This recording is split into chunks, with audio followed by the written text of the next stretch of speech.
Right, big breaking చూస్తున్నాం. హైదరాబాద్ లో మళ్ళీ కాల్పుల కలకలం రేగింది. సెల్ ఫోన్ దొంగను పట్టుకునేందుకు కూడా డీసీపీ చైతన్య యత్నించారు. చైతన్యపై కత్తితో దాడికి దొంగ యత్నం చేశాడు. ఈ క్రమంలోనే దొంగపై డీసీపీ కాల్పులు జరిపారు. తోపులాటలో డీసీపీ గన్మ్యాన్ కింద పడిపోయాడు. గన్మ్యాన్ వెపన్ తీసుకొని దొంగపై డీసీపీ కాల్పులు జరిపారు. డీసీపీ 3 రౌండ్ల కాల్పులు జరిపారు. కాల్పుల్లో దొంగకు గాయాలయ్యాయి. దొంగపై ఇప్పటికే పలు కేసులు ఉన్నట్టుగా పోలీసులు గుర్తించారు.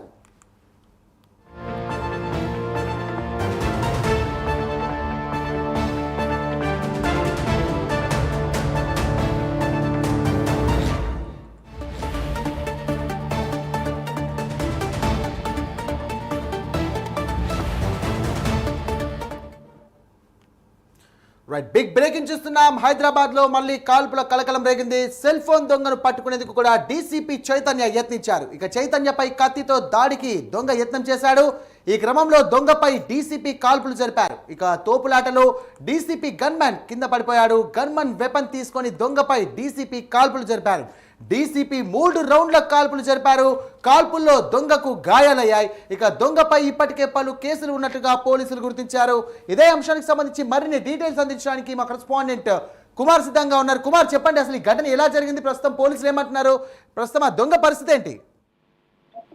Thank you Sai. హైదరాబాద్ లో మరొకసారి కాల్పులో కలకలం రేపైనా చెప్పొచ్చు. సౌత్ ఈస్ట్ వెస్ట్ జోన్ ఏదైతే డీసీపీ చైతన్య ఈ కాల్పులు జరుగుతున్నట్లయితే ప్రస్తుతం మనకు తాజాగా సమాచారం అయితే అందుతుంది. ముఖ్యంగా చాదర్ ఘాట్ లోని ఏదైతే విక్టోరియా గ్రౌండ్స్ లోని ఏదైతే ఈ చెకింగ్ జరుగుతున్న సమయంలోనే అక్కడికి సెల్ ఫోన్ దొంగలు ఇద్దరు అటువైపు వస్తున్న క్రమంలోని డీసీపీ చైతన్య వాళ్ళైతే పట్టుకునే ప్రయత్నం అయితే చేశారు.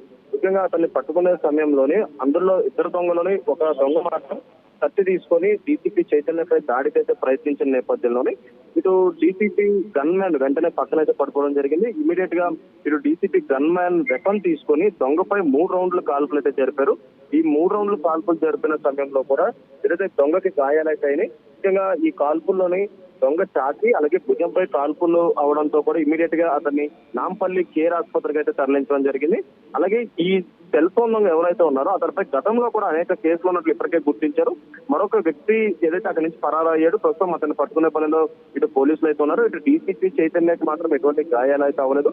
అక్కడ చెకింగ్ చేస్తున్న సిబ్బంది కూడా ఎటువంటి గాయాలు కూడా అవ్వలేదు. ప్రస్తుతం సంఘటన స్థలాన్ని కూడా హైదరాబాద్ కమిషనర్ సజ్జనర్ కూడా అక్కడికైతే చేరుకుని అక్కడ పూర్తిగా వెరిఫై అయితే చేయడం జరిగింది. ఏదైతే విక్టోరియా గ్రౌండ్స్ లోని ఈ చెకింగ్ జరుగుతున్న సమయం చేస్తాయి.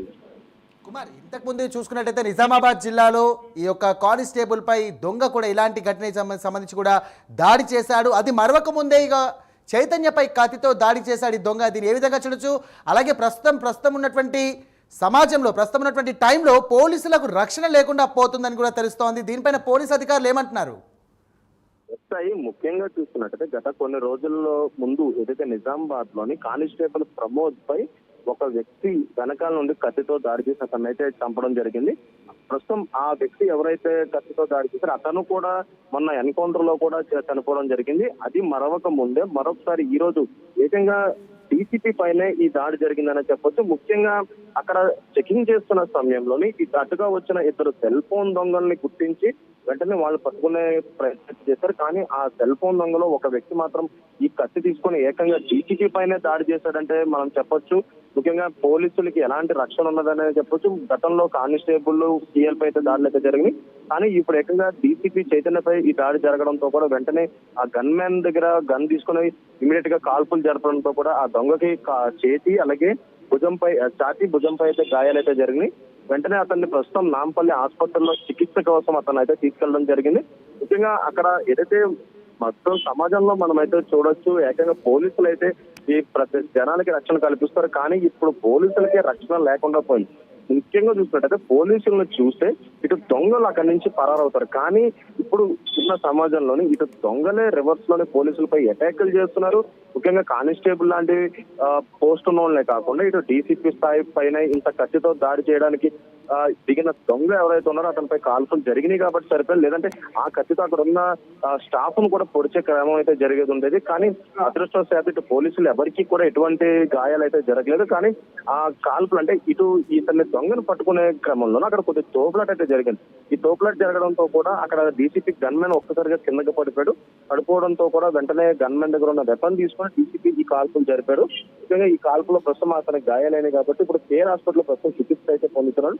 అలాగే ఘటనా స్థలానికి కూడా ఇటు సిపి సజ్జనార్ కూడా అక్కడ చేరుకొని దాన్ని మొత్తం పూర్తిగా వెరిఫై చేశారు. ముఖ్యంగా సజ్జనార్ కూడా అక్కడ వెరిఫై చేసిన తర్వాత ఇటు పోలీస్ సిబ్బందికి ఎటువంటి గాయాలు అవ్వలేనట్టు కూడా ఇప్పటికే నిర్ధారించారు. అలాగే ఈ దొంగపై కాల్పులు జరపడంతో కూడా అతనిపై గతంలో అనేక కేసులు ఉన్నట్లు కూడా గుర్తించారు. మరొక దొంగ ఎవరైతే ఉన్నారో అతను పరారయ్యారు కాబట్టి అతను పట్టుకునే క్రమంలో పోలీసులు అయితే ఉన్నారని చెప్తున్నారు. అక్కడ ఉన్న సీసీటీవీ ఫుటేజ్ మొత్తం కూడా ప్రస్తుతం పోలీసులు స్వాధీనం చేసుకున్నారు. అలాగే ఇప్పుడు ప్రస్తుతం ఈ దొంగ ఏదైతే కేర్ హాస్పిటల్ చికిత్స అయితే పొందిందో కేర్ హాస్పిటల్ చికిత్స తదనంతరం ఆ దొంగను అదుపులోకి తీసుకుని విచారించే అవకాశం అయితే ఉంది. Right, thank you Kumar.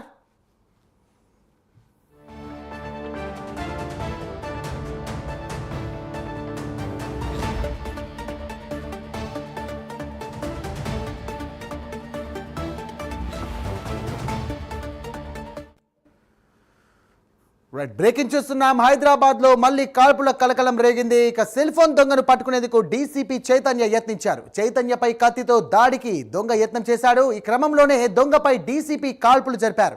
తోపులాటలో DCP gunman కింద పడిపోయాడు. గన్మన్ వెపన్ తీసుకొని దొంగపై డీసీపీ కాల్పులు జరిపారు. డీసీపీ 3 రౌండ్ల కాల్పులు జరిపారు. ఇక కాల్పుల్లో దొంగకు గాయాలయ్యాయి. దొంగపై ఇప్పటి వరకు కూడా పలు కేసులు ఉన్నట్లుగా పోలీసులు గుర్తించారు.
రైట్, బిగ్ బ్రేకింగ్ చూస్తున్నాం. హైదరాబాద్ లో మళ్ళీ కాల్పుల కలకలం రేగింది. సెల్ ఫోన్ దొంగను పట్టుకునేందుకు కూడా డీసీపీ చైతన్య యత్నించారు. చైతన్యపై కత్తితో దాడికి దొంగ యత్నం చేశాడు.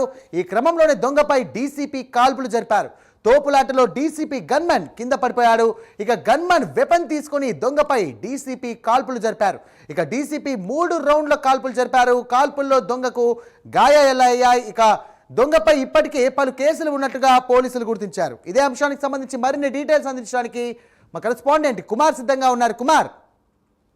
Thank you Sai. ముఖ్యంగా హైదరాబాద్ లో ఏదైతే ఈ గన్ కల్చర్ కి సంబంధించి ముఖ్యంగా చూస్తున్నట్టయితే కాల్పులు కలకలం రేగాయని చెప్పొచ్చు. చాదర్ఘాట్ విక్టోరియా ప్లే గ్రౌండ్ లో సెక్యూరిటీ చెకింగ్ లో భాగంగా డీసీపీ చైతన్య అలాగే ఆయన గన్మ్యాన్ వెళ్తుండగా ఒక దొంగ మొబైల్ స్నాచింగ్ చేస్తుంటే డీసీపీ గన్మ్యాన్ రెడ్ హ్యాండెడ్ గా అయితే అతను పట్టుకోవడం ప్రయత్నించాడు. ఈ ప్రయత్నించిన సమయంలో గన్మ్యాన్ పై కూడా ఆ దొంగ దాడి చేయాలని ప్రయత్నించడంతో కూడా వెంటనే ఆ తోపులాట్లో గన్మ్యాన్ కింద అయితే పడిపోయాడు. వెంటనే అక్కడ ఉన్న పక్కన ఉన్న డీసీపీ చైతన్య ముఖ్యంగా వెంటనే స్పాంటేనియస్ గా స్పందించి గన్మ్యాన్ దగ్గర ఉన్న గన్ తీసుకొని ఆ దొంగపై 3 రౌండ్లు కాల్పులు అయితే జరిపారు. ఈ దొంగపై 3 రౌండ్లు కాల్పులు జరిపిన సమయంలో దొంగకి ఏదైతే ఛాతీ భుజంపై అయితే గాయాలైన ప్రస్తుతం ఆ దొంగని వెంటనే అక్కడ ఉన్న కేర్ హాస్పిటల్ అంటే మాంపల్లి కేర్ హాస్పిటల్ అయితే తరలించడం జరిగింది.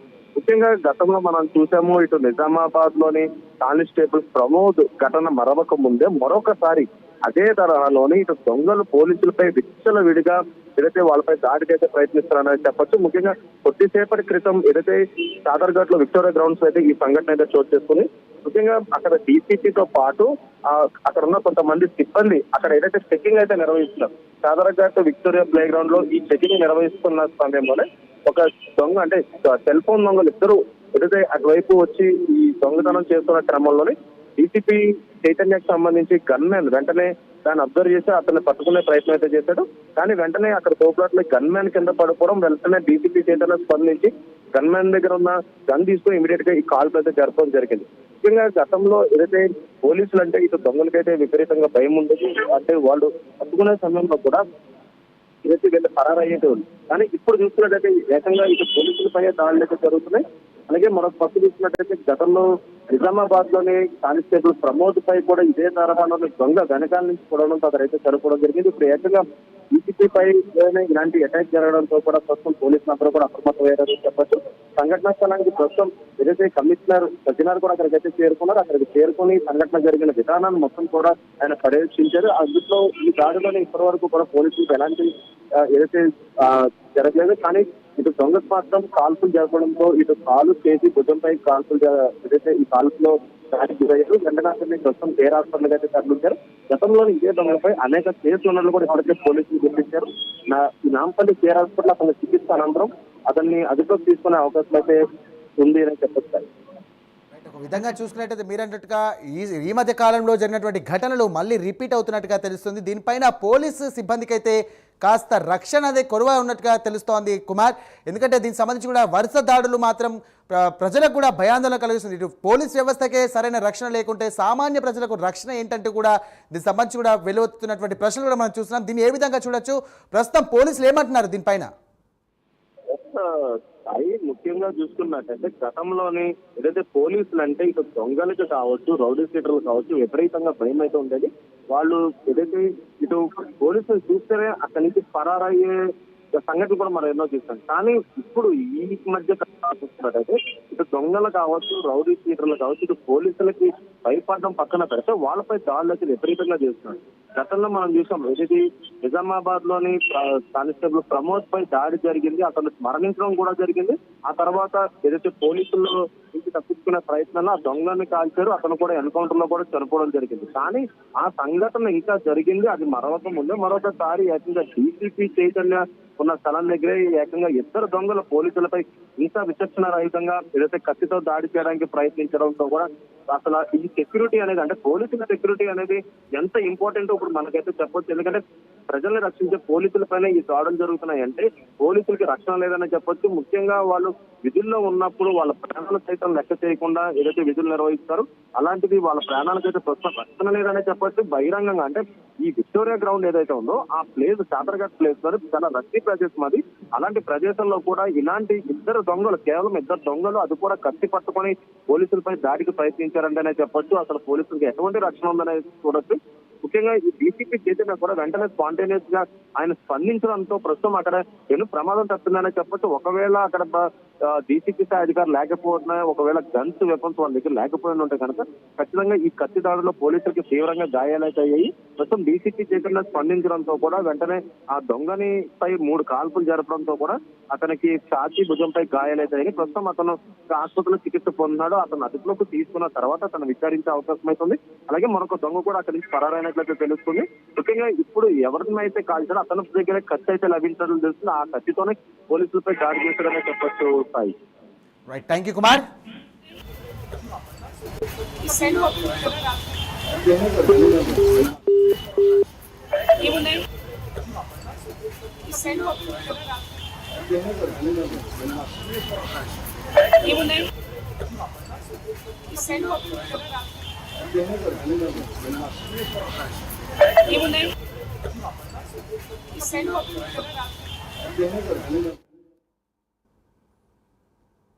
రైట్, మరో బ్రేకింగ్ న్యూస్ చూస్తున్నాం. పార్వతీపురం మన్యం జిల్లా సీతంపేటలో విషాదం చోటు చేసుకుంది. విశాఖపట్నం కేజీహెచ్ లో చికిత్స పొందుతూ మరో ఆశ్రమ పాఠశాల విద్యార్థిని మృతి చెందడం చర్చనీయాంశంగా మారింది. సీతంపేట ఐటీడీఏ పరిధిలోని హడ్డుబంగి బాలికల ఆశ్రమ పాఠశాలలో 6వ తరగతి చదువుతున్న కవిత ఊపిరితిత్తుల ఇన్ఫెక్షన్తో మృతి చెందింది.